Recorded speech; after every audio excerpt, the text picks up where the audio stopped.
On the morning of November 29, 1958, the bride walked into St. Joseph's Church in Bronxville, New York, and the cameras were already running. They had been hired as a wedding gift, paid for by her parents, the kind of keepsake money can buy for a daughter who has spent her whole young life in front of lenses. Virginia Joan Bennett was 22. The groom, Edward Moore Kennedy, was 26, a law student at the University of Virginia, the youngest of 9 children in a family that had already lost one son to a presidential run and was raising another for one. The man officiating was Cardinal Francis Spellman of New York, the most politically connected Catholic prelate in the country. An unusual choice for the daughter of an advertising executive, unless the bride's family has stopped being the point of the wedding. The best man was the groom's older brother, Senator John F. Kennedy of Massachusetts, 41 years old, 15 years older than the groom. He was wearing a small clip-on microphone because the crew wanted to pick up the toast, and he had apparently forgotten or never been told that the microphone was live and the tape was rolling. On the recording, which survives in the family record and has been described in reporting on the Kennedys and in Adam Clymer's biography of Edward Kennedy, the senator can be heard leaning into the young groom and explaining what marriage actually is in their house. The substance, as reported, was that fidelity is not what the contract requires. Joan was up at the altar. Joan heard it later when she sat down to watch the film, which is to say, she heard it on a machine her own parents had paid for in a room of her own house after the marriage had already been made. She stayed in the marriage for 24 years before she asked a court to end it, and the divorce file she signed is sealed to this day. The detail is small, and the detail is not small. A bride's parents commissioned a record of their daughter's wedding, and what the record captured in a church in Bronxville was a brother-in-law laying out the terms of the arrangement out loud because he assumed the tape would never be heard by the woman it concerned. To understand how she got there, you have to step back 14 months to October 1957 at Manhattanville College of the Sacred Heart in Purchase, New York, just north of the city. The occasion was the dedication of a new physical education building named for Kathleen Kennedy Cavendish, the sister who had been killed in a plane crash in France 9 years earlier at 28, and whose loss in the family record was treated not as an ending, but as a foundation for everything that followed.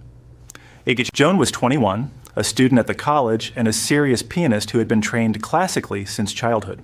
She was also a model, having already done television commercials as a teenager, a small fact that lands differently once you notice how much of the rest of her life would be spent in front of a camera she could not turn off.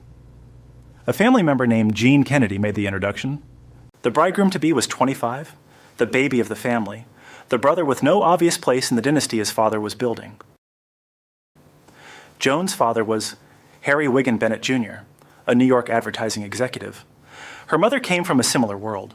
The family was Catholic, the schools were Catholic, and the daughter had been presented as a debutante in the usual round. She had grown up in a house where drinking, by Ted Kennedy's own account to the Miller Center Oral History Project in 2006, was the unnamed weather. Both of Joan's parents, he said plainly, would die of alcoholism. That sentence is the hinge of the story, and the family has never been able to settle how to talk about it. It makes the marriage legible in a way that a church recording cannot. The bride who walked up the aisle at St. Joseph's was already, by her future husband's later testimony, fluent in the disease that would eventually be named out loud in public only because she named it herself in 1978 on the cover of People magazine. In 1958, the family did not have that language. It had a clip-on microphone, a cardinal, a senator brother, and a 22-year-old pianist who had been paid since she was a girl to look pleasant in front of a lens. She hesitated before the wedding. According to Clymer's reporting, she and her father delayed the date. In later years, quoted in the same biography, she said simply that she did not have the feeling she wanted to marry him. The hesitation was overridden by Joseph P. Kennedy Sr., the former U.S. ambassador to the United Kingdom, the family patriarch who, as Clymer records it, bullied everyone back onto the original schedule. The wedding went ahead as planned. It is worth pausing on what the father of the groom was arranging. Theot thinks he was arranging a wedding, he was assembling a resume. Jack was going to run for president in 1960. The moment Jack won the White House, the Massachusetts Senate seat, which Jack currently held, would open. The Kennedy family already had a retainer sitting in that seat for 2 years to keep it warm. The youngest brother, at 26, was legally too young to hold it. The Constitution requires a senator to be at least 30. He would turn 30 in 1962. He needed, before that clock ran out, a wife who photographed well, a wife of the right class and the right religion, a wife who could play piano at a fundraiser without being asked to speak, a wife from a Bronxville family whose geography neatly overlapped with the family's own Westchester years. Joan had been trained for cameras since before she could vote. She understood the medium better than anyone in the room, except, perhaps, the man who had hired the medium. So the church filled with press. Cardinal Spellman presided. The senior Kennedy danced with the bride. The senator gave the toast. The family, in the language of one account, had taken over the room. Joan sat through it, and later sat through the film her parents had paid for, and on the film she could hear, beneath the choir, her brother-in-law telling her husband what fidelity would and would not mean in this house. She put the reel away. She would not be the one to play it. The night before the wedding, she told a friend, as the press later recorded, that she was just a nice young girl marrying a nice young man. The friend did not have the microphone. The bride's parents had not paid to record her.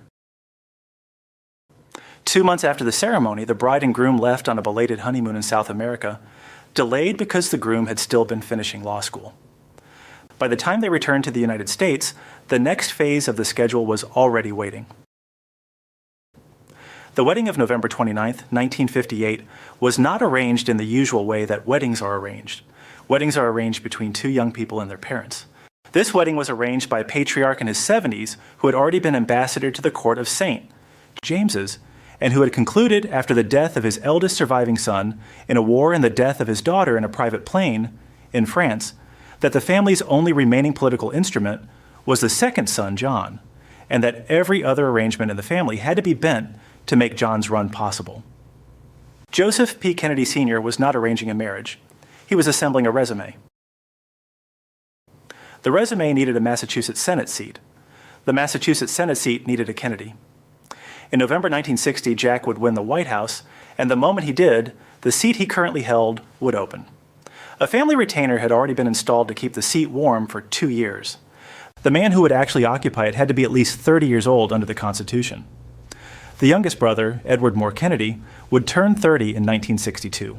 The arithmetic was tight. He needed, before the clock ran, a wife who was the right class, the right religion, the right neighborhood, the right look, the right training for the camera, and the right temperament for a role that nobody had bothered to describe to her in advance. Joan Bennett was that wife, and she had been ready before she knew the job existed. Her qualifications are worth listing because the family listed them. She was 21 when they met, a student at Manhattanville College of the Sacred Heart in Purchase, New York, an institution whose name already told you what kind of daughter came out of it.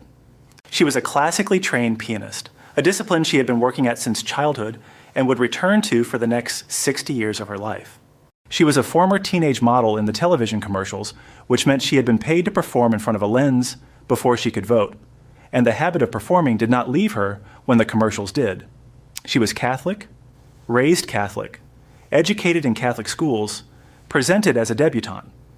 Her father, Harry Wiggin Bennett Jr., was a New York advertising executive with a comfortable house in Bronxville, a town whose geography overlapped neatly with the Kennedys' Westchester years.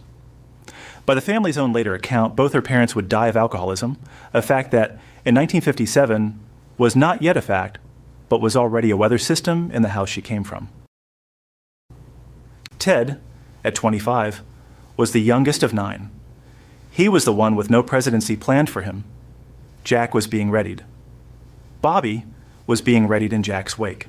The youngest brother was being readied for whatever came after the presidency his brothers were chasing, and what came after in the family's calculation was a Senate seat and a long, careful, photographable life in Massachusetts. Joe Sr. had already invested one son in a presidency. He was now investing a daughter-in-law in a Senate seat. The hesitation is on the record. According to Adam Clymer's reporting in his biography of Edward Kennedy, Joan and her father delayed the wedding. She did not want to marry him.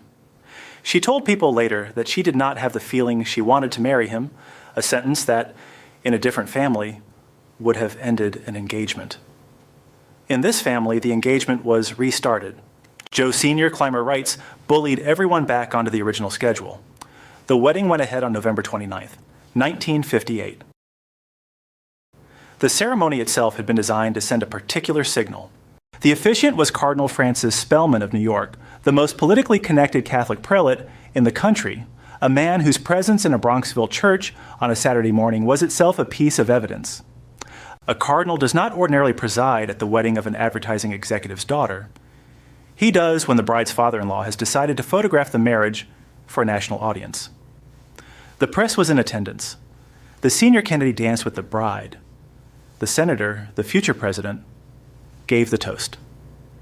The family had taken over the room, and the bride, by every account, had been cast in it rather than consulted about it. After the ceremony, Joan did what brides did in 1958 and what she had been trained to do since she was a girl.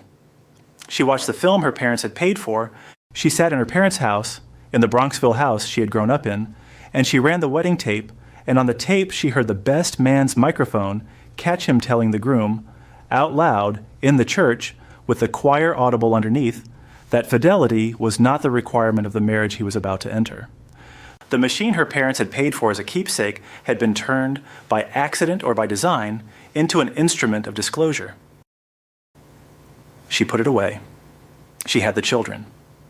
She campaigned for Jack in 1960, within weeks of giving birth to her first child, a daughter named Kara, who had been born in February of that year. She played piano at the events she was brought to. She smiled in the photographs. She did not, by any account available, raise the microphone tape at anyone in the family, and the family did not raise it with her. The arrangement, as the best man had explained it, held. What the family had done, and what the best man's microphone had said without meaning to, was set the terms of a contract that the bride would only fully understand decades later. She was, in 1958, 22 years old. She had been trained for cameras, trained for piano, trained for presentation. She had not been trained for the specific work of being the wife of a man whose family owned a Senate seat, the way other families own a vacation house, and whose father had decided, without telling her, that her job was to make the seat livable while the actual occupant grew old enough to claim it. She had not been trained for the fact that, when she hesitated, a 76-year-old man would pick up the phone and bully her father back into line. She had also not been trained for the second job the family gave her without ever putting it in writing, which was to make the marriage photographable. The marriage, in the family's terms, was not a private arrangement. It was a credential. Joan was the part of the resume that photographed best. Within months of the wedding, the schedule was running. A belated honeymoon to South America came first because the groom had still been finishing law school. Then the bar, and a move to Boston. By February 1960, Kara had been born. By November 1960, Jack had won the White House. Bobby had become Attorney General. The Massachusetts Senate seat was opening on schedule.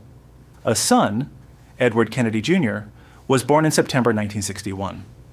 By 1962, when Ted turned 30, the family had what it had built: 3 Kennedys in Washington, 2 babies at home, and a 26-year-old wife in Boston who had been in the marriage for 3.5 years and who was about to be the youngest wife of the youngest man ever elected to the United States Senate.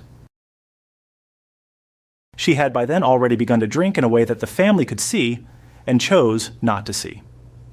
Ted Kennedy, in his 2006 oral history to the Miller Center at the University of Virginia, remembered the first time. They were due at a state Democratic committee meeting. He asked if she was ready. He walked into the room and saw that she was unsteady. He said it struck him as strange because it was the first time she had not been able to make an event. He noticed. He registered it. He filed it. He kept going. That is the recruitment. Completed. The bride had walked into a Bronxville church in November 1958, and the family had walked out with a Senate seat's worth of clothing. The microphone tape would sit in a drawer somewhere for years. The cardinal would return to his archdiocese.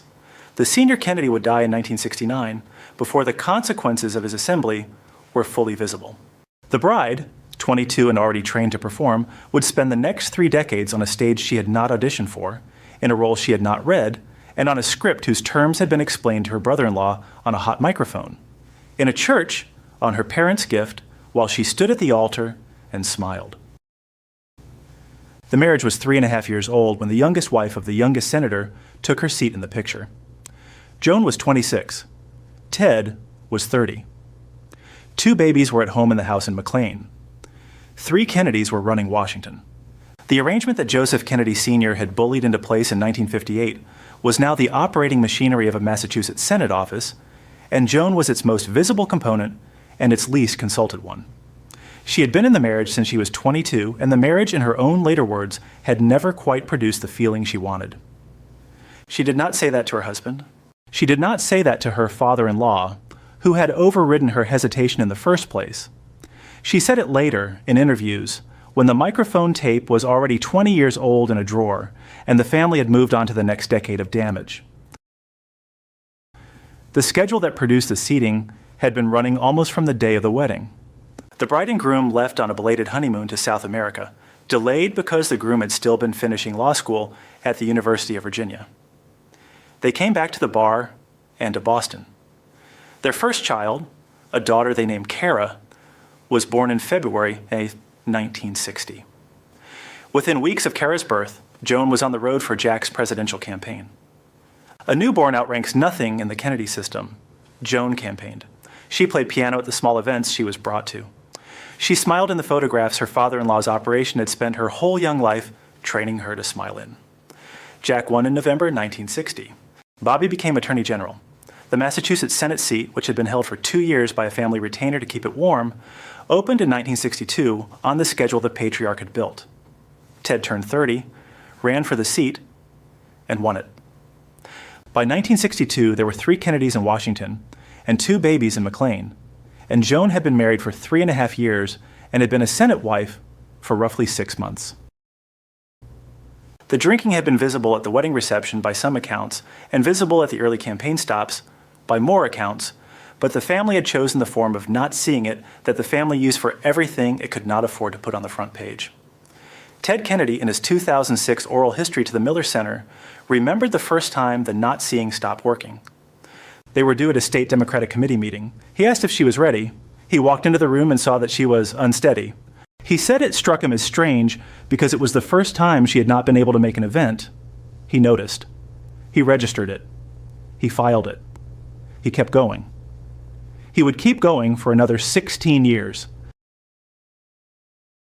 That is the central fact of the 1962 to 1964 stretch, and the family has spent the decades since trying to frame it in a way that does not implicate the family. The disease was inherited. The bride's parents, by Ted's own later account to the Miller Center, had both died of alcoholism. The bride had come to the marriage already fluent in the weather. The marriage in this framing is not a story of blindness, but a story of priorities.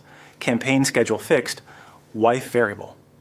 The wife was useful when she was steady and was steered back to the decorative chair when she was not. The 1964 election would test the system at its most demanding, and the system would pass the test by using her more than it had ever used her before. November 1963. The president was killed in Dallas. Joan was 27. She was not yet the senior Kennedy wife in the family political sense. She had been the junior sister-in-law, the pianist, the young woman from Bronxville who had been cast in the role. The assassination did not change her position so much as it clarified what the family now required of the people who were still standing. Bobby was running the Justice Department and would soon be running for president. Ted held the Massachusetts seat. There was one surviving brother to carry the dynastic project, and his wife was 27 and had been married for 5 years and had just lost a brother-in-law she had campaigned for. In 1964, a pregnancy ended without a living child. The medical vocabulary is disputed across accounts. Some describe it as a stillborn son, others as one of 3 miscarriages that recurred across the marriage. What is documented is the year and the loss. The Kennedy operation did not pause for losses of that kind. It scheduled around them. On the evening of June 19, 1964, a small plane carrying Ted Kennedy to the Massachusetts Democratic State Convention crashed in an apple orchard in Southampton, Long Island, The pilot was killed. Ted's aide, Edward Moss, was killed. Ted survived with a broken back, a punctured lung, and broken ribs. He spent roughly 6 months in a hospital and then a nursing facility, learning to walk again. He was up for re-election in November of that year, in a bed he could not leave. Joan campaigned for him across Massachusetts in his absence. She played the rallies he could not play. She shook the hands he could not shake. The state Democratic Convention nominated him in absentia. In November 1964, Ted Kennedy won his Senate re-election by the largest margin of his entire career, a percentage he would never match again in the 45 more years he served the state. The most successful election of Edward Kennedy's life was the one he did not attend. The framing the family preferred was that the landslide was national, that sympathy was post-assassination, that the opposition was weak. All of that is true. It is also true that the seat was held mechanically by the young wife from Bronxville, who had been married for 6 years and had just lost a pregnancy and a brother-in-law, and was now campaigning across a state she did not grow up in for a husband. She was, by her own later admission, no longer certain she had wanted to marry in the first place. She did it. She did it on the schedule the family had given her. The system had used her most effectively in the year it would have been most reasonable to let her sit down. Once Ted returned, the pattern resumed. She was useful in emergencies and invisible in between. There was no office for her, no portfolio, no independent income, no house of her own. The family compound at Hyannisport was ruled by her mother-in-law's household rules, and her mother-in-law's household rules were not negotiable. The two babies in McLean were joined in 1967 by a third child, a son they named Patrick, who was born with severe asthma and needed constant attention. Joan was 31. She had been in the marriage for 9 years. She had given the family the resume it had built her to give. She had held the seat through the worst year of her husband's life. She had done it in a system that, when she faltered, did not name what was happening to her, because naming it would have required the family to talk about what was happening to her. And the family did not talk about such things in 1964. The framing of the decade in the version the family would later authorize is that Joan had been a fragile woman and 1964 had been a weather event that broke her. The framing of the decade in the version the documents support is that 1964 was the year the system used her most efficiently and then put her back in the decorative chair. She was 26 when Ted took the seat. She was 28 when he nearly died, and she held it for him. She was 31 when Patrick was born, and the family's next decade began to take shape around her without her.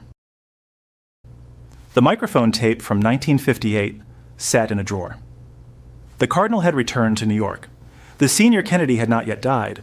The next decade would put the tape's terms, as the best man had explained them in the church, on the front pages, and Joan, who had put the reel away in 1958, would be unable to put the 1970s away.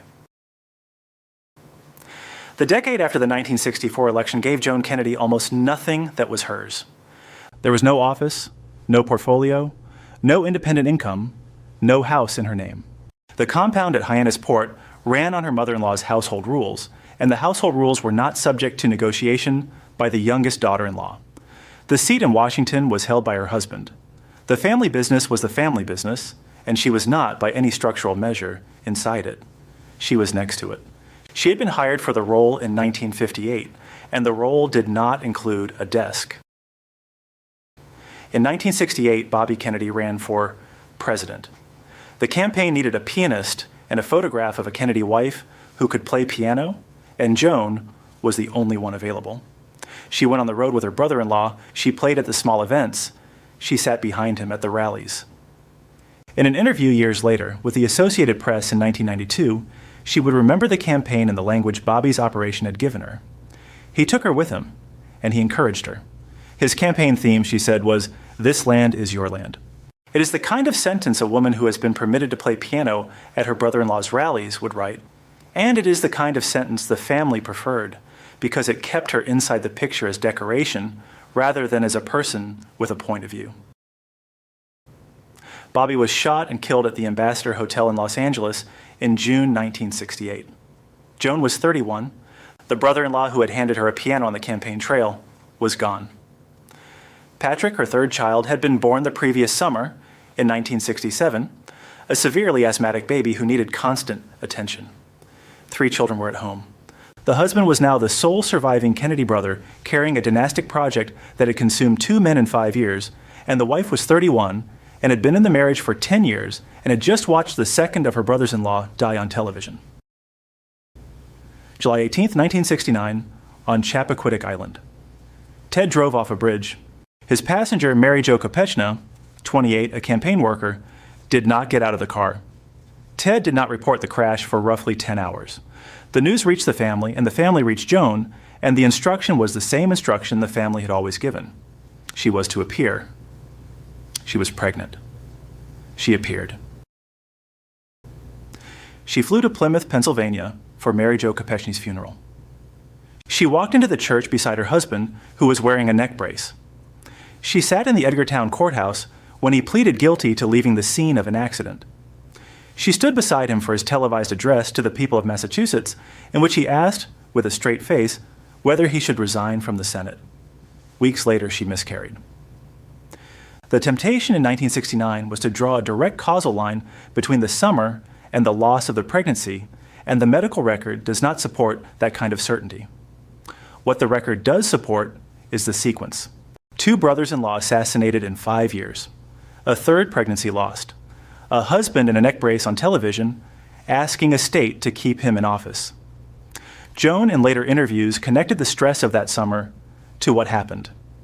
The narrator's count of her losses through that period adds up the same way hers did. The brothers and the baby that was not born. The structural analysis of why she did not leave in 1969 is worth doing out loud, because the family would later frame her staying as a kind of moral failure. And the framing is unkind.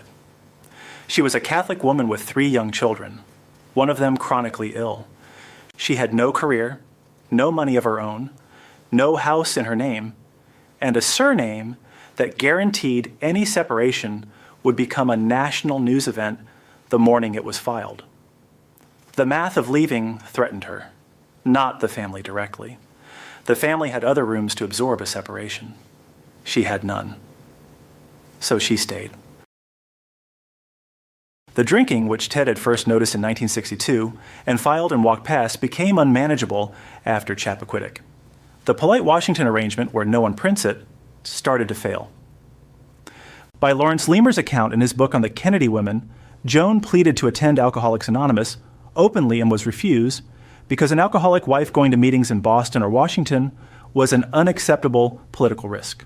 The family instead arranged treatment through a priest who was also a psychiatrist. Leamer's account is sourced to interviews, not documents, and the family has never confirmed or denied it on the record. What is confirmed is the timeline. When Joan finally did start attending AA, she was in her 40s and had already moved out of the marriage. In 1970, she made her concert debut, performing with members of the Philadelphia Orchestra. She was 33. She continued performing through the early 70s. She narrated Peter and the Wolf for children's concerts. She played Mozart with the Boston Symphony at benefits. The press framed it as a charming hobby for a senator's wife, which is to say, the press used the only language the family would permit. In November 1973, their son Ted Jr., age 12, was diagnosed with bone cancer and lost his right leg. The family record here is unambiguous, and the narrator flags it as an honest complication. Ted Kennedy was present. He learned the medical protocols. He took the boy sledding on one leg weeks after the amputation.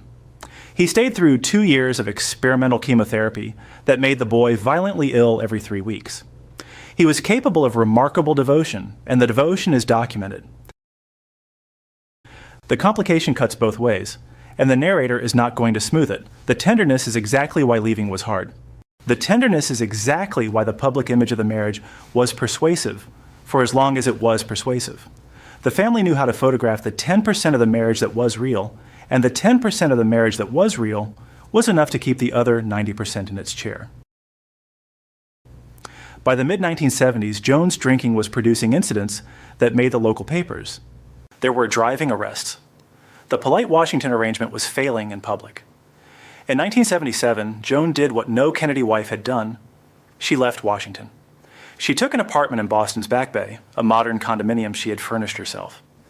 She enrolled at Lesley College for a master's degree in education. Officially, this was framed as a wife needing space, not a separation. She was 41. She was living alone for the first time in her life, in a city she had been brought to in 1958 as a bride, roughly 400 miles from her husband's residence. The narrator does not romanticize the apartment. It was a studio of independence in a marriage that had been built in 1958 to be a portrait. Joan had spent 19 years inside the portrait. In 1977, she walked out of the frame and into a condominium she had chosen herself. And the family, for the first time in 2 decades, had to talk about her in public as someone who had left. They chose, of course, not to. They framed it as a wife needing space. The microphone tape from 1958 sat in its drawer.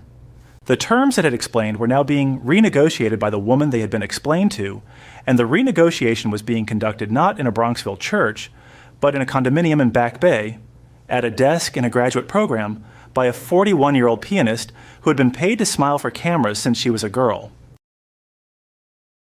The decade had taken 2 brothers from her, almost a third husband, 2 babies that did not arrive, a leg from her son, and the last of the polite arrangements that had kept the marriage invisible. What the decade had given her in exchange was a Back Bay apartment, a graduate program, and the slow, painful realization that the family would not let her say the word alcoholic out loud until she had already left the house in which the word applied. The summer of 1978 was the first time Joan Kennedy had spoken in her own name on a national magazine cover, and the cover did not belong to her husband's campaign. It belonged to her.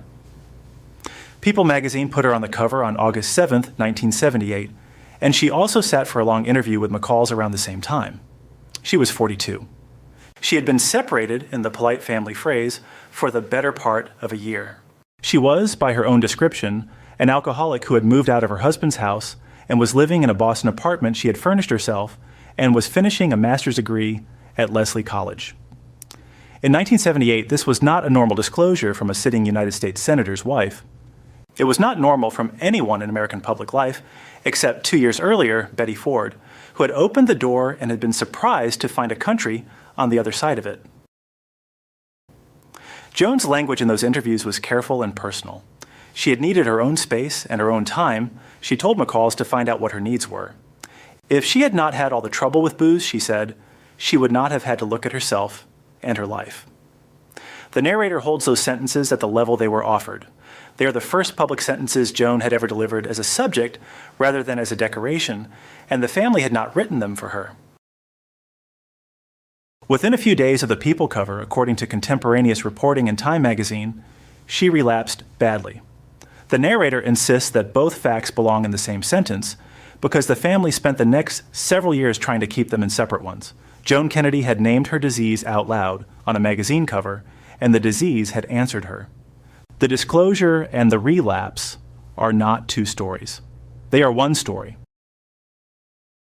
The disclosure was a problem for the family's 1980 plans. Ted Kennedy had decided to run for president, and the campaign was being assembled in the usual Kennedy way, with the family operation in charge of the candidate's image and the candidate's wife expected to be in the photograph. The marriage by 1979 was a known liability. Joan was living in Boston. Joan was a publicly identified alcoholic. Joan was, on the record, the wife who had moved out.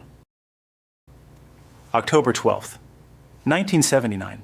CBS correspondent Roger Mudd, who had covered the family for 20 years, sat down with Ted Kennedy at the Kennedy compound to tape a long interview about the coming campaign. Mudd's first 3 consecutive questions were about the marriage. What was the present state of his marriage? Whether they were separated? How he would describe the situation. The candidate could not answer them. The exchange is on the tape, and the tape is in the public record. The interview aired on CBS on November 4th, 1979, 3 days before Ted formally announced his candidacy. It's now remembered for a different failure. Mudd asked, later in the conversation, why he wanted to be president. Kennedy answered in a fog of clauses about the country facing complex issues and not being able to stand still. an answer that was so structurally empty that it effectively ended the campaign before the campaign began. The narrator points out carefully that the marriage questions came first, from a reporter who had known the family for 20 years and was not asking them for sport. Kennedy's camp complained afterward that the questions were personal and unfair. Mudd maintained for the rest of his life that a man asking the country to make him president does not get to have a wife who lives in a different city and call it nobody's business. The position is on the record, and it has not been retracted. The campaign that followed tried to solve the problem the campaign had. Joan was brought in, but on her own schedule. She had reportedly told her husband that she intended to finish her master's degree first, and she declined to promise that she would live in the White House if he won. These were, by the standards of any previous Kennedy wife, extraordinary conditions. They were also, by 1979, the only conditions under which she would appear. Thomas Oliphant of the Boston Globe, who traveled with the 1980 campaign and later gave an oral history to the Miller Center, said that Joan was in good shape during those months and was more sociable than the candidate. She would come back to chat with reporters on the plane while the press contingent quietly hid their drinks. She opened rallies at the piano. She was, in Oliphant's account, a hit, which is the word the family would have used if the family had been willing to admit she had become one. Someone that spring put a bumper sticker on a car in New Hampshire. It read, "Vote for Jimmy Carter. Free Joan Kennedy." The joke worked because the situation was the joke. The candidate could not explain his own marriage on television. His separated, publicly identified alcoholic wife could and did, and for a few months in 1980, she was the campaign's most effective asset until the campaign lost. Ted Kennedy conceded the 1980 Democratic nomination to the incumbent in August 1980. The family issued a statement. Joan went home to her Back Bay apartment. On January 22, 1981, the Kennedys announced their formal separation. The marriage was 22 years old. The statement cited counseling and efforts at reconciliation, the usual language for the usual filing, and the family issued it as a piece of damage control rather than as news. On December 6, 1982, Edward Kennedy and Virginia Joan Bennett Kennedy filed for divorce at Barnstable Probate Court in Hyannis. The grounds were irretrievable breakdown, the Massachusetts no-fault formulation. Their youngest son, Patrick, was 15. Custody would be shared. The reported cash settlement was between $4 and $5 million. There was alimony. There was a division of personal property, Joan getting half. By mutual agreement, both signatures, the financial file was impounded and sealed. The actual terms were not in the public record and were not intended to be. The narrator marks the choice of language. Irretrievable breakdown is a legal phrase designed to explain as little as possible. The family had spent 24 years explaining as little as possible. The phrase was the microphone tape's adult form. The best man had explained the terms of the marriage out loud in 1958 in a church on a hot microphone and assumed the bride would put it away. 24 years later, the bride and groom stood before a different clerk and filed a document that explained as little as the microphone had explained a lot. The difference was that, this time, both of them had signed it. The narrator does not pretend the divorce was simple. The marriage had been a job and a disease and a photograph and a real house with 3 children in it. And it ended the way such things end when both parties have spent decades being photographed together, with a settlement, a sealed file, and a press release. The family kept the picture. The family kept the microphone tape in the drawer. The family kept the file in the courthouse. What Joan kept was harder to inventory. She had kept her piano. She had kept the master's degree she had insisted on finishing. She had kept the Back Bay apartment she had furnished herself. She had kept her sobriety intermittently since the 1978 disclosure, and she had kept, in some form that would surface decades later, the notes and the memory of what it had been like to be the bride in 1958, and the cover of People in 1978, and the asset of the 1980 campaign, and the petitioner in 1982. The microphone tape from 1958, on which a senator had explained to a law student what fidelity would and would not mean in the Kennedy family, had never been entered into evidence. The divorce file, on which two signatures had explained as little as the law would let them explain, was sealed. The press release, on which the family had explained that the separation was a matter of counseling rather than a matter of 24 years, was on the wires. The narrator holds all three documents in the same frame, because the family had always used documents the same way. The microphone tape was a keepsake that turned into a disclosure. The divorce file was a filing that turned into a sealed instrument. The press release was an explanation that explained nothing. Joan, by 1982, had stopped letting the family write her documents. She had written one herself in 1978 on the cover of People. The divorce was the second document she had signed in her own name. The financial file was the third, and the third was the only one the family got to seal. The 1980 campaign had ended, and the marriage had ended, and the family had not ended. And Joan had not ended. And the microphone tape was still in a drawer somewhere. And the bumper sticker from New Hampshire was still in somebody's car. And the candidate who could not explain his marriage on television was about to go back to the Senate for another 38 years. And the wife who had explained it on a magazine cover was about to start the rest of her life. The marriage ended in a sealed file at Barnstable Probate Court in December 1982, and Joan Kennedy did not go quietly into the rest of her life. In October 1979, before the campaign and before the divorce, she had hired an administrative assistant named Marcia Chellis, a fellow recovering alcoholic she had met through Alcoholics Anonymous. Chellis worked for Joan through the 1980 campaign and through the divorce itself. She took notes. In 1985, Simon & Schuster published Chellis's book, Living with the Kennedys, the Joan Kennedy story. It was built substantially on the notes Chellis had taken in 1980, which is to say it was built on the inside of a campaign, a marriage, and a recovery written by an employee who had been hired in part because both women were supposed to understand the 12th tradition of Alcoholics Anonymous, the one about anonymity as the spiritual foundation of the program. On October 17, 1985, Joan went public with a statement. She said she had hired Chellis primarily because, as they were both recovering alcoholics, she believed Chellis would never violate the 12th tradition. She said the book contained many inaccuracies and distortions. She told people she had tried to talk Chellis out of it 3 years earlier and felt betrayed. The executive director of the National Council on Alcoholism, quoted in the same coverage, said the larger question plainly, if you cannot disclose in confidence to a fellow member, what do you have? The narrator holds that sentence in the frame. The first full-length account of Joan Kennedy's marriage had been written by an employee she had met in recovery, and Joan had spent the publicity cycle of 1985 contesting it. She had escaped the family. She had not escaped being a property, and the property in this case was the story of her own marriage, told by a woman she had trusted with the 12th tradition and who had decided that the story was worth more than the tradition.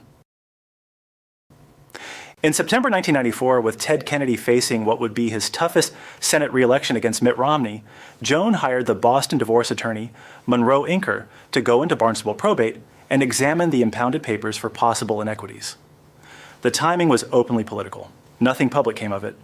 The narrator's framing is that the woman who could not say no to a wedding date in 1958 had figured out the calendar by 1994, and that the calendar, this time, was working for her. Ted Kennedy remarried in 1992 to Victoria Reggie, a Washington lawyer. By nearly every account, she stabilized the last 17 years of his life. In 1999, Adam Clymer's biography of Edward Kennedy was published. Someone on Kennedy's staff approached Clymer offering additional, unflattering material about Joan's drinking. Clymer, in his own oral history to the Miller Center, said he had declined the offer and suspected the impulse had come from Vicky rather than from Ted or the children. Clymer also said that Kara, Joan's eldest daughter, had refused to speak with him at all, and that Patrick, Joan's youngest, had told someone he would not read the book because it was too mean to his mother. The narrator reads that family response carefully. 30 years after the marriage, Joan's illness was still an asset in play inside the family. It was still something that could be offered to a biographer to adjust a portrait, and the portrait being adjusted was Ted Kennedy's, and the adjustment was being conducted in the language of concern rather than the language of custody. Ted Kennedy's archive is the other side of the same operation. 29 interviews to the Miller Center, a memoir, True Compass, published days after his death in 2009. The Kennedy Institute in Boston, with the presidential library attached, holding his papers. The authorized version is in those institutions, and the authorized version is compassionate and slightly distant. The disease was largely inherited. Her parents had both died of it. She had tried nobly to deal with it. The framing converts a marriage into a medical condition, and it locates the origin of the medical condition in Bronxville before Ted ever walked into the gymnasium at Manhattanville College of the Sacred Heart. Joan's archive is smaller and harder to find, and she built it herself. In 1992, she published The Joy of Classical Music, a guide for families. She toured with orchestras. She taught children. She gave interviews about alcoholism decade after decade when almost nobody else in American public life would use the word about themselves in public. The lineage is real. Her son Patrick went to Congress and then went further than his father ever had, writing openly about his own addiction and mental illness over the objections of relatives, building a second career on the language Joan had first used in print in 1978. Her nephew Robert F. Kennedy Jr., announcing her death, would call her his partner in recovery. The disease never left. In 2005, at the age of 68, Joan was found by a passerby on a Boston sidewalk in the rain. She had a concussion and a broken shoulder. Reporting at the time described secret drinking, mouthwash, vanilla extract, caretakers locked out of the Beacon Street condominium. Her children went to court. Ted Jr. obtained guardianship over her care. The narrator does not soften this. Joan Kennedy had spent her adult life fighting for authority over her own affairs. She had fought the family in 1977 when she moved out. She had fought the family in 1978 when she put her disease on the cover of People. She had fought the family in 1982 when she filed her own divorce.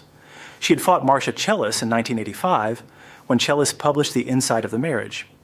She had fought Barnstable Probate in 1994 when she sent Monroe Inker into the sealed file. At the end, her children took the authority she had spent her life fighting for, and they took it for the same reason everyone in her life had always given when they took authority from her, which was that it was for her own good.